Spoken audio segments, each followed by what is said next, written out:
Well, good evening, everyone. Good evening. That's better for the first go-around. 2 Timothy chapter 1, and I'm going to read verse 7. 2 Timothy chapter 1 and verse 7.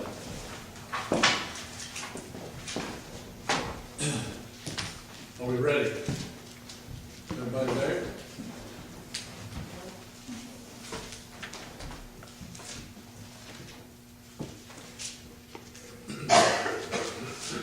Excuse me. 2 Timothy chapter 1 and verse 7, he said, "For God hath not given us the spirit of fear, but of power and of love and of a sound mind." If you pay attention in the world today, you could go crazy. And I'm not saying that everybody needs to have their head up in the air with their eyes closed, not know what's happening. But to give an example, if you listen to CNN, it's on our television, it's 202. And then if you turn to Fox, which is channel 360, you'd swear up and down they're from different worlds. And there's a reason for it. Because both sides, whether you're more right or more left politically, each particular channel or cable system is set up to establish some bias in your mind, to change your mind or to direct you down a particular path. Fox News advertises as being fair and unbiased, and I'm a tooth fairy. They'll have, I don't know whether anybody ever watches The Five. It comes on at 4, and that seems strange that you would watch it. You would want to show the name The Five. It comes on at 4, but there are 5 people on this particular dais, these chairs around a table, and you got a lawyer, you got a Democratic activist, whatever he is. Then you got a Wall Street guy. You have Dana Perino, who was George W. Bush's press secretary, and then you got a blithered idiot on the right-hand side. And, and on the right is a blithered idiot. And the one Democrat on the left usually is Bob Beckel, and recently he hadn't been there. I don't know what happened to him, but got another guy there now. But the four of them that are right-leaning, they'll talk about things that they don't have any more idea about than a man in the moon. And then they'll give it to Bob Beckel, and he'll say, "Well, this is what I think," and then you can't even tell what words he's saying. And I think he says the same thing about that as he does about everything else. He just has a little spiel that he spits out. And so you know where I land relative to the unbiased part of Fox News. Also, if you'll watch Fox News on Monday, it's kind of like a soap opera. Whatever you hear on Monday morning, you can hear all day Monday, all day Tuesday, all day Wednesday, all day Thursday, and unless the world comes to an end, it'll be the same thing over and over and over again. And you can't tell me in a world as complex and as broad as this, as we have it today, that's really the only thing to talk about. I think they're just lazy, but I don't know what that has to do with this message. Oh, no, I'm just joking. But all of both sides, right-leaning, left-leaning, whichever way you want to look at it, all of it is about the promotion of an opinion that they have about what they know very little bit. I don't know why you would ask a Wall Street man to have an opinion about ISIS. What does he know? He was worked on the floor of the Wall Street, and it's a real tough job, and you have to be smart to do that. But he's not an expert on that. If you want to know something about Wall Street, he'd be the man to ask. Everybody else, if you ask a question about Wall Street, ask him and ask everybody else just to shut up, because it don't matter what they think. But anyway, in my opinion, if it means anything, I'm a country parson, but in my opinion, both sides are terrorists in their own way because they promote fear. You know, the fear of the right and the fear of the left, and it seems like nobody is in the middle, but it's all just about fear, getting people afraid. And if you can get people fearful enough about the management that we have now, which wouldn't take very long to do, then you can get people to vote in the other side. And all it is just about grinding on people until they take the news and make it something that is fearful. But let me tell you something about news, capital N and then E-W-S. Ecclesiastes chapter 1 and verse 9. Let me read it for you, don't look it up. He said, the thing that hath been, it is that which shall be. And that which is done is that which shall be done. And there is no new thing under the sun.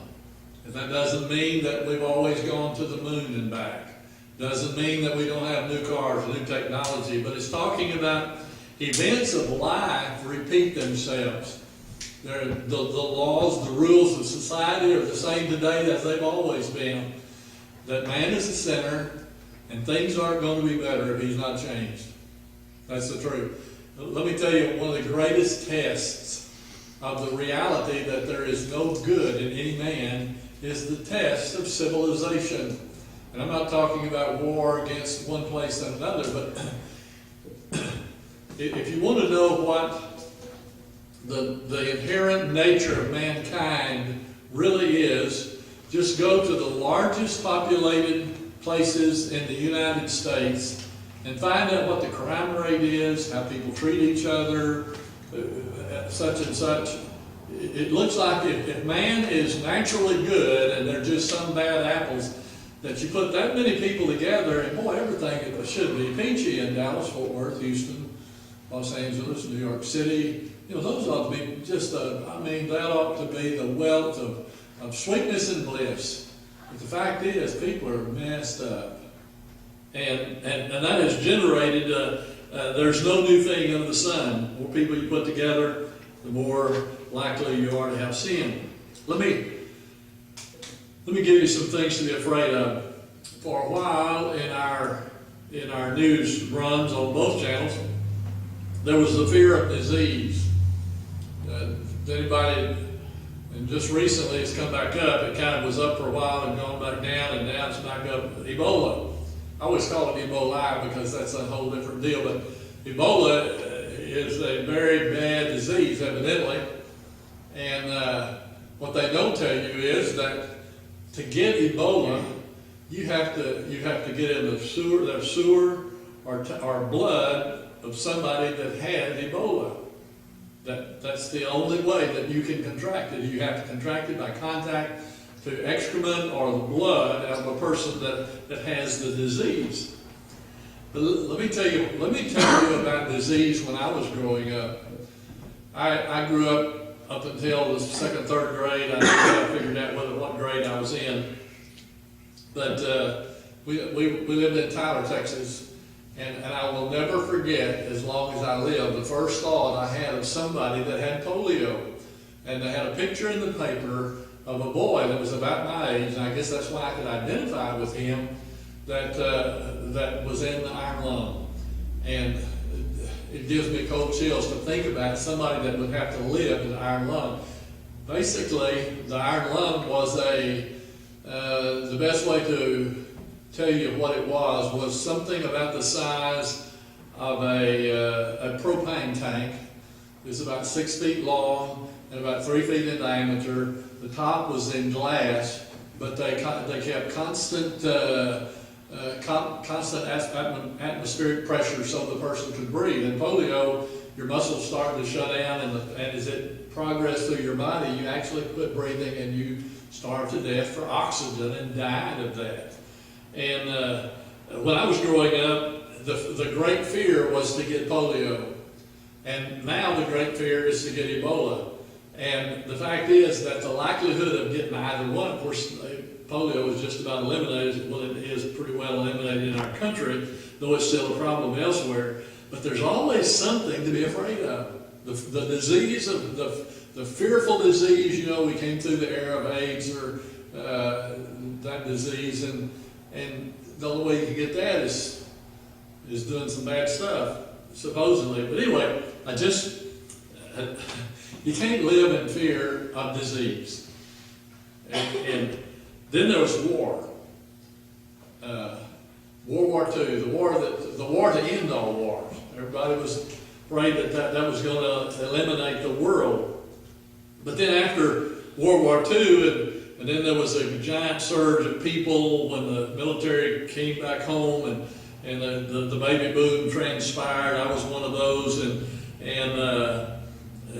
boy, everybody was flourishing financially. There were new homes built. There was all kinds of medical procedures that advanced in a very rapid way, and we just got real smart after World War II. And then the Cold War came about, and I was still in high school, and I went to the high school at Lake Worth. And right across the lake from our high school was Carswell Air Force Base. And there were planes coming and going. Then there were B-36s, and then they went to B-52s, and then they went to stealth bombers, and you know, they had that advance. But when the B-36s were flying, these were bombers, they had 6 engines, and all of them faced backward.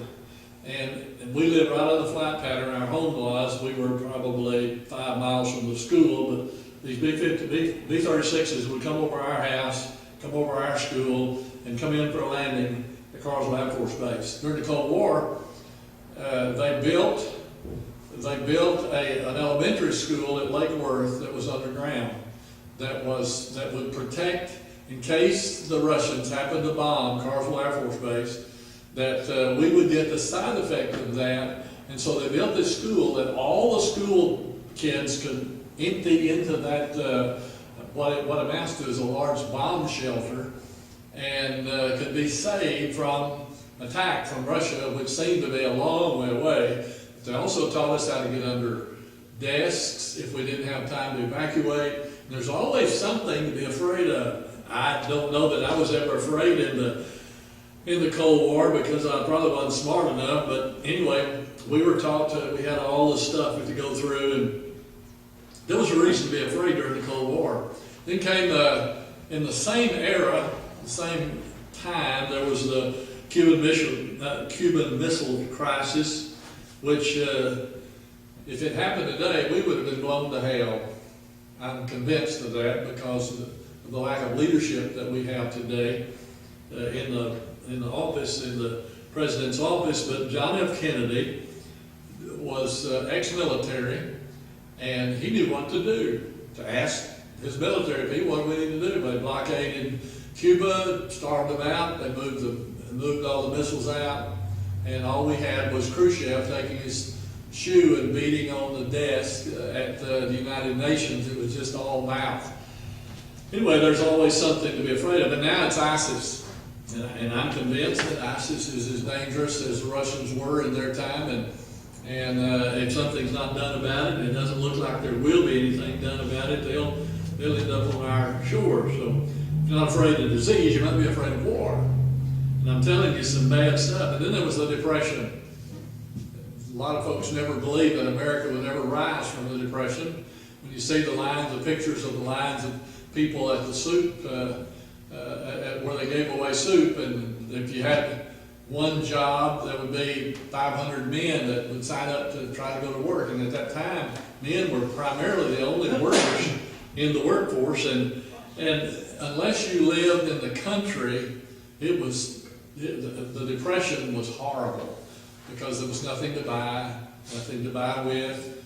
There were no jobs. And so for the period of time, and some say the Depression lasted 3 years, most people say it was 5 or 6 by the time you have the ramp up and then the ramp back down.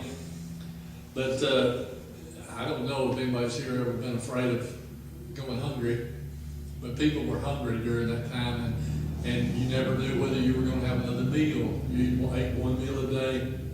It's a bad time. But then came along Y2K, and everything. You remember that. My wife, and I love my wife, and I'd say if she was here, she said, honey, we need to store some water. And I said, what do we need to store water for? She said, we won't have any water if Y2K does what they say it's going to do. And I said, who is they? Who is they that say? And that's as far as I went, and I got something to put water in. I put water, I got a 55-gallon barrel just for water. That's not potable water, not drinkable water, but just water, just to be able to clean up and such. And my last question after I filled that up and we put it out there in the shed, I said, now who's going to use this water? She said, what do you mean? And I said, well, it's for us, isn't it? It's our water? And she said, yeah. And I said, well, what if Aaron and Mandy, our son and daughter-in-law, needed some water? Would we give some to them too? And she said, well, sure. And I said, what about Don and Susie? They live right down the road. They're milking cows. They're going to need some water. Well, I said, when this thing is played completely out, now she is the squirrel of all grocery buyers. Because she buys something, I mean, it don't matter. From everything from blowing your nose to washing your feet, she's got something for it. We got this whole, but she had that fear of the Y2K, and there again, I guess I'm not smart enough, but I just don't believe everybody. That's my problem. But then, about a year and a half ago, on television, almost constantly on Fox and on other channels as well, there were the commercials, buy gold, because everybody believed that the dollar would be devalued. Again, it's been devalued over and over and over again, but it was going to be devalued to the point that the money that you own is worthless. You know, this has been more, it's been 2-3 years ago, because we were right at the brink, or right at the end of our working career, and we had some money stacked up and thought that'd be enough to retire on. We got figured a few things, and by the time that Social Security paid us what we were getting from them after working all of my working life and my wife working all of her working life, that we were going to have enough money from Social Security, the great savior from our government for retired people, that was going to be enough to pay for our Medicare supplement. That's for me and for her, the two of us. It would also pay and be enough to pay for our taxes on our house. We've got a house that we live in, another rent house in town, that it would pay that, and it would pay the insurance on those two houses with nothing left over. But we had money in the bank, and our church gave us a little extra money after I retired, and we thought we'd have plenty, but they said, you need to get rid of anything that is cashable into dollars and cents and buy gold. At that time, here's is the record of gold. It was at $1,600 an ounce. An ounce of gold is about that much right there. And it was $1,600 an ounce. Last time I looked, which was several months ago, it was $1,223.60 an ounce. But they said that gold was to a point in its value that it would never go down again. That because of the way the world was working, all the turmoil in the financial markets, that it would never go below $1,600 an ounce. It did, and it stayed there. Does anybody know, I'm going to leave this open to you, does anybody know what they're selling now? What? Silver. That's right. They don't promote gold anymore. They promote silver. And the reason they're promoting silver so actively is because they believe that right now it is below what it costs to mine silver, to get it out of the ground and put it in circulation. Right now it's below, and it's got to come up because they use silver in computers, all kinds of different kinds of technology today, and technology, by the way, is on the rise. But they say buy silver. Well, I remember the same people saying buy gold, and that wasn't a good deal. But there's always something to be afraid of. You can be afraid of that money that you've got in your IRAs, and we stacked it away. We stacked it away when it was up. We stacked it away when it was down. When I talk about stacking it away, it's a little different than people that really have money. The church gave us so much money a year that we could put in IRAs, and we thought we were ready for retirement. And thank the Lord, we have been. We've been doing all right. But so what do we do? What do we do about disease? Brush your teeth, comb your hair, take a bath at least once a week, whether you need it or not. You go to the doctor when you're sick. Stay away from the doctor when you're well, because they'll tell you got something you didn't know you had. And so what do you do about war? What are you going to do about war? If you worry about it, if you think about it, you're afraid of war, you're afraid that we might go to war. Well, if you're not afraid of it, the outcome's going to be the same if you are afraid of it. So best thing to do is let somebody else take care of that. And I'll propose what we do about that. Depression. I'm convinced that the best way to not be depressed about finances is work your tail off. Go to work. Now, I know sometimes you get laid off. We know that happened to him, and that can happen to anybody. I was in the construction business for 50 years, and I never turned down a job, and that's one of the hardest things on this end of my life is to turn down a job. People say, would you come do this particular job? No, I'm not interested.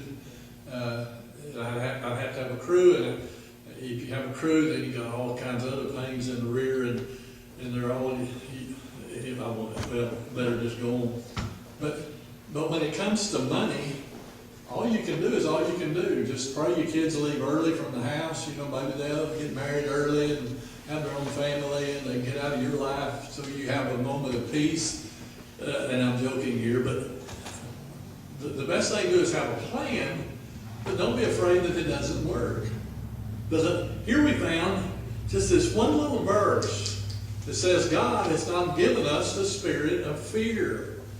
That you don't need to be afraid about things. And some people are just naturally more fearful than others.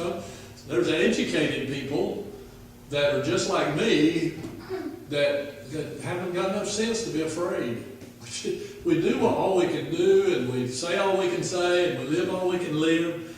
And then at the end of the day, all we can say is, listen, it is what it is. I can tell you too about the depression part of it.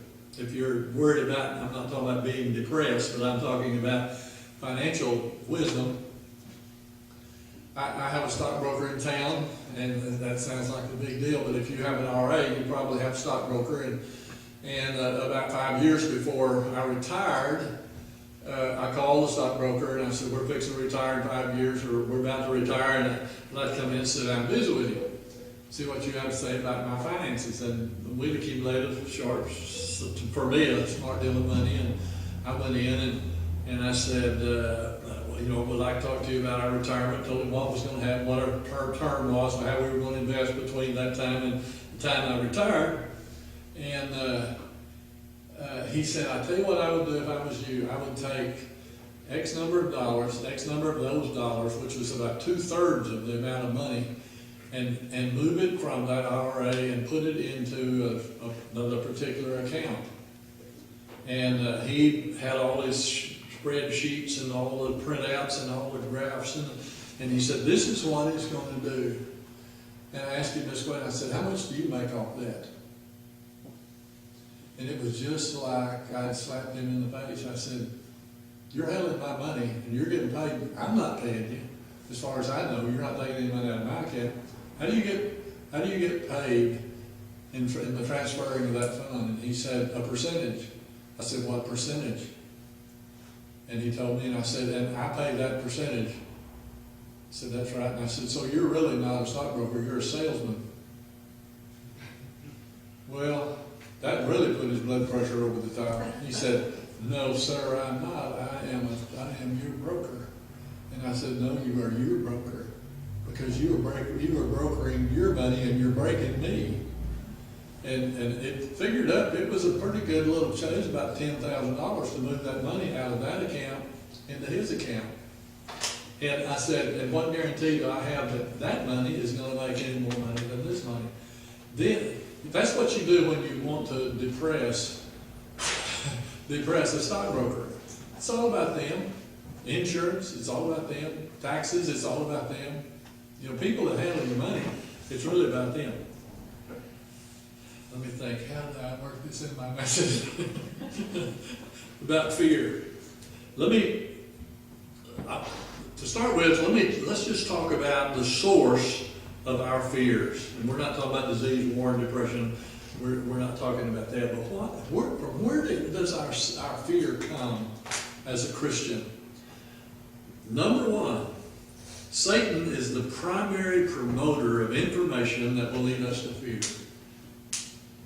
If you sit around and watch Fox News, or if you sit around and watch CNN, or if you just watch the news every night, we used to watch, before we had cable stuff, every night at 6 o'clock, we watch 6 o'clock news. And then we watch, let's see, no, it's 5:30 national news, 6 o'clock local news out of Fort Worth. That's not even local for us. But if you just listen on a regular basis, and you get the information that you get from news, I believe that the primary drive and direction for all news presentation is from Satan. Well, I sound like a redneck, don't I? But what I believe is, I believe that the world, or the people that actually put this news information together, they're not Christian, they are secular. That is, they have their education, they have their life, everything is in the world. And because of that, Satan has a primary thumb on the information that you get. And so a great deal of it has to do with fear. Another thing is, our flesh, our natural being, works like this. If you hear it over and over and over and over again, even a lie becomes the truth.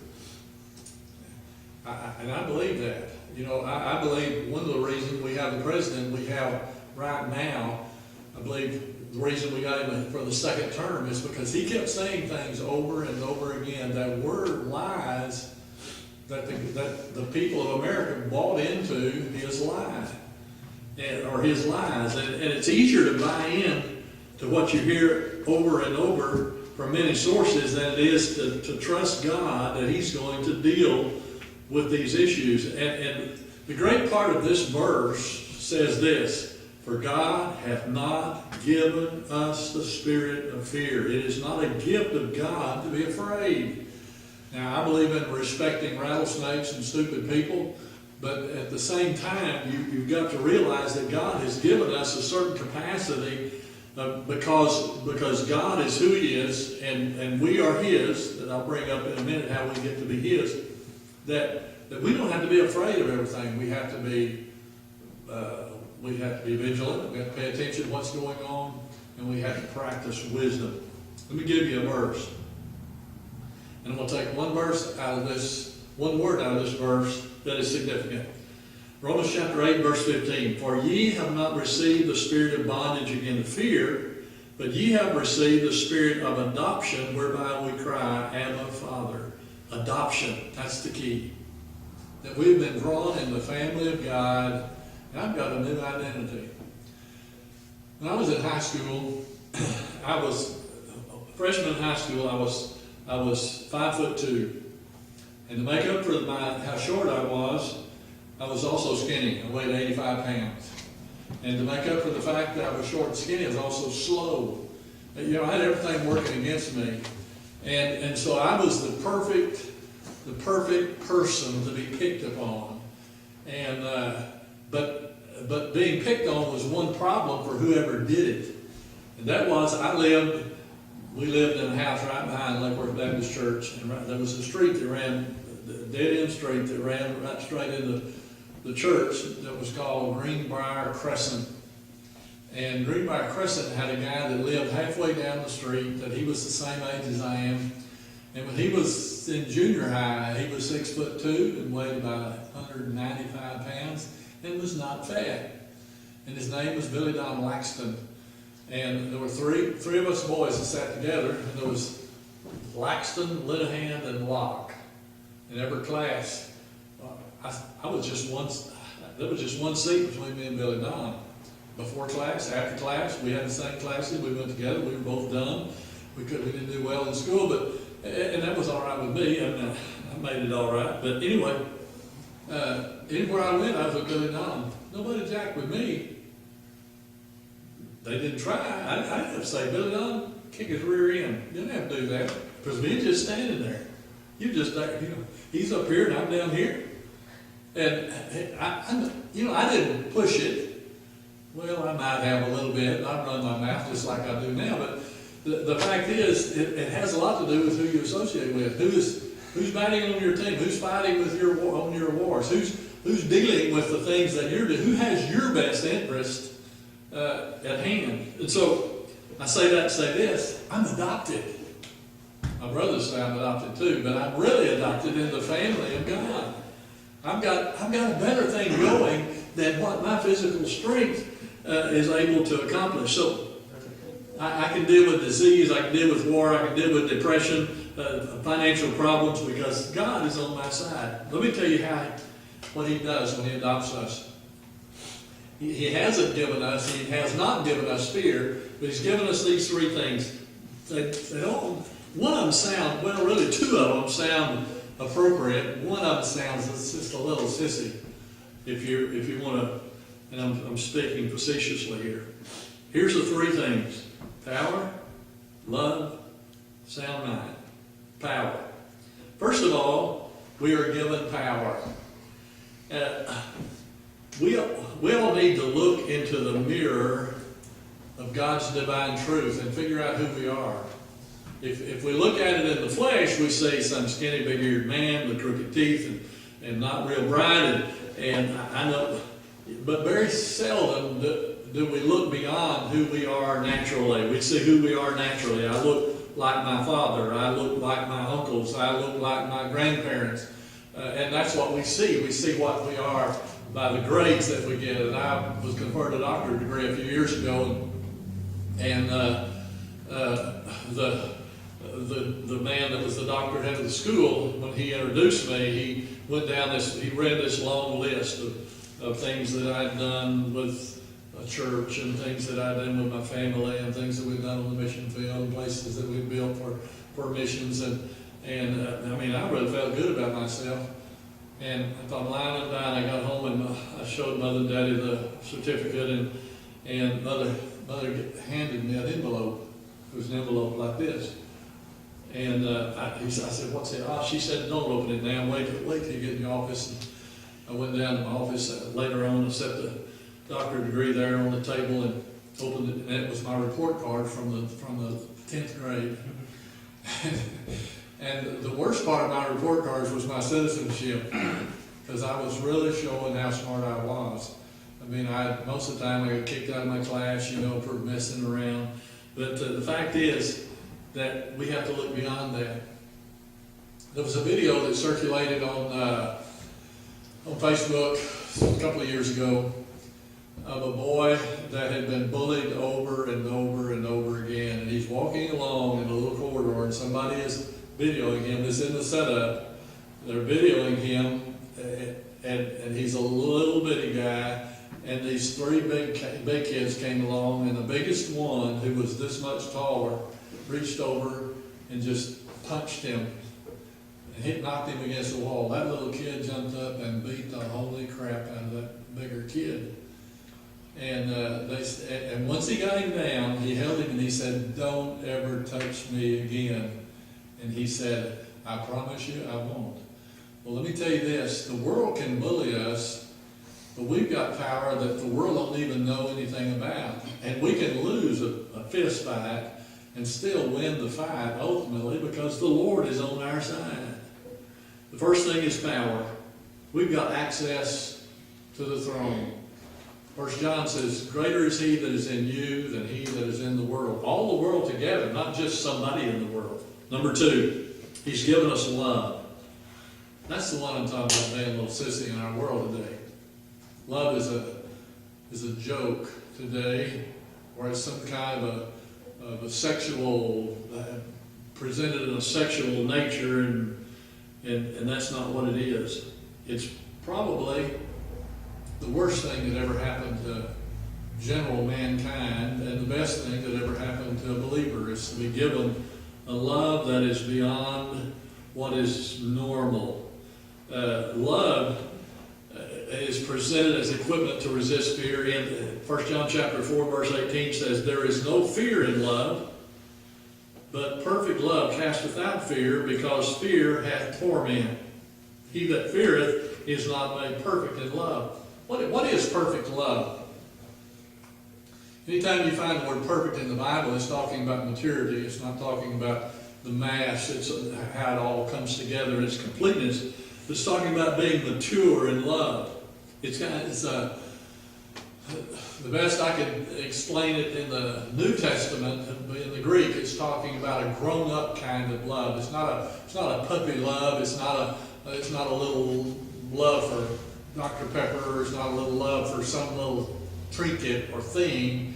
But it's talking about something that wells up within you, that wants to make you to protect, one that makes you to recognize your value to other people, to making yourself lovable, but it ties you to the principle of the great commandment. Jesus was asked, what is the greatest of all the commandments? He said, the greatest of all the commandments is love God. But the second is like the first. And he said, love thy brother as thyself. And he said that capacity that you have to love God, be connected with Him, but at the same time generate that love out to other people. Thirdly, there is power, there is love, and then it says sound mind. That's the third ingredient for a fearless life. And sound mind is talking about self-control. And there's two ways that you can lack self-control. One is to go off the handle, so to speak, and attack somebody instead of being afraid of them, physically, mentally, emotionally, verbally, whatever that is. Or the other side of that is that that we're so out of control that we're afraid of everybody and everything and every circumstance.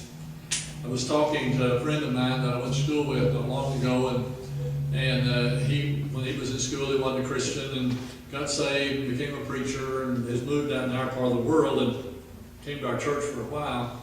I was talking to him about talking to somebody about some theological issue. I don't remember what the issue was.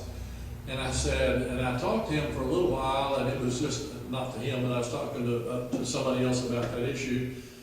And I was telling Don, I said, we had a conversation for a little while until the guy realized he was losing the debate or whatever. And he said, and then it became an argument, didn't it? And I said, yeah. And he said, you're real good at arguing. And I thought, ooh, I didn't need that. I'm one of the nicest guys I know. But there takes some self-control, understanding who you are. It's wonderful to have self-control. One thing, in 50 years, this side of all the ministry, the one thing I appreciate the most about people is that they're the same every time you see them. That they're not high one day and low the next, that they're not mad one day and happy the next, but there's a certain amount of consistency. I think that comes from self-control. The whole idea is that God has given you the capacity to not panic, but that you control that urge to panic. And when the world is caving in, you just maintain a certain amount of control. If you ever buy a horse and they advertise that horse as being sound, that means that they're in control. They're controllable. And sound in their feet means that they can walk without getting crippled, but if they're a sound horse, they're controllable, they'll do what you ask them to do. I want to close with that one word that we accented a lot earlier, adoption. Adoption is a wonderful thing. We've lost a whole generation of kids through abortion that could have been adopted, or they could have been embraced by somebody else, but our society has decided the best thing to ward off some kind of inconvenience is by murder. That's what I call it. There's pro-life and pro-death. I don't call it pro-abortion or pro-women's rights. I call it death. But adoption is a wonderful thing. God, at first hand, we have a son that I adopted when he was about ready to go into high school, about ready to go into elementary school, and I'll never forget, I don't know whether you're a fan of Judge Don Jones or not, but he was the presiding judge, and at that time they were working on the courthouse and had moved the courtroom to the old Gibson's building, which is Ace Hardware now. And I remember we went through all the process of adopting Aaron, and they had sent a social worker out to our house, and we really dreaded that because at that time we only had 5 kids, but they were all at the house. 2 of those had already married and left. And we were sweating that, wondering what kind of chaos was going to be transpiring when the social worker is there. But he came and sat down and visited with us and visited with Aaron, which I thought was nice. And at the same time, I wonder what that had to do with anything. But anyway, we went through the whole process out there, and then we went to the courthouse. We were assigned a particular time to be there, and the case before us finished, and the bailiff, the clerk, said, Mr. and Mrs. David Locke and John Aaron, the board, would you take your seat right up here in front? And so we did. We sat down, and he said, and who's representing? The judge said, who's representing you? And I pointed out our lawyer, and they brought him in, and he said, who is that representing him? Which is John Aaron. And I said, Mr. Piercy, and he said, no, he cannot represent him because he's representing you. And this could come between you two. And so he said, he called a lawyer by name that happened to be there, said, you're going to represent him pro bono. That is for nothing. It's a good thing that we didn't have anything. And anyway, he came and sat down by Aaron. And they called the social worker and talked about our home. And they called me, and the judge interviewed me, and he said, that little bald-headed boy right there, you plan to be his daddy? And I said, yes, sir, I do. And he said, how long have you been his daddy? And I said, legally, I'm not. But I said, I've been his daddy for almost all his life, all but the first year of his life. And there's an end to this story, something about adoption that's important for us to all understand. He said, after he dismissed me, he called Aaron, and Aaron, when he sat on the witness stand, you could see his head, about that much of his head above the modesty rail. And the judge said, son, would you stand up, please? And of course, you could see all of him then. And he said, look at me. And well, it's on this side, and Aaron looked at him, and he said, you see that man back there? Pointed at me, and he said, do you want him to be your daddy? And I thought to myself, oh crap, don't ask him that question. And he said, yes, I do. That was a hand of God, by the way. He was 5 years old, and he said he dismissed him and went back and sat down. The judge took the papers, this whole proceedings, he held it up, and he said, as I look at these papers, I think everything is in order for this young man to be adopted by that man who will be his father. And he read something that went like this. He said, from this day forward, your name, looking at Aaron, your name is John Aaron Locke. And he said, this man is your father. And he pointed at me and he said, this young man's name is John Aaron Locke, and you are his father. And from this day forward, these papers about the presiding of this particular event will be sealed for eternity. Wow. Adoption sealed for eternity. There was a day in my life, the first Sunday of January 1963, I would have been 20 years old. I was 19, not quite 20. I'm standing behind the pulpit like this, and I'm leading the music for an invitation. Lakewood Baptist Church had just moved in a brand new auditorium, and I'm up there leading the singing, and Daddy's standing in front, and he said, there may be somebody here today that's made a profession of faith years ago, and I had. that's not saved. Going through the motion, you've been good, and I was leading the singing. I had led the singing since I was 16, almost 4 years. And he said, this might be a time for you to refresh your memory about your salvation. Was there a time that you put your faith and trust in Christ as your personal Savior? I did. Right there. And my eternity was sealed for an eternity. My eternity was sealed for an eternity. And I became a child of God that day, and the record is sealed. And he said, nothing can remove us from the hand of God, because we're not only his hand, but we're in the hand of Christ. And in that, sealed in that adoption, we should not have the spirit of fear, but of power and of love and of a sound mind. Not because of who we are, but because of who he is. Let's stand and be dismissed.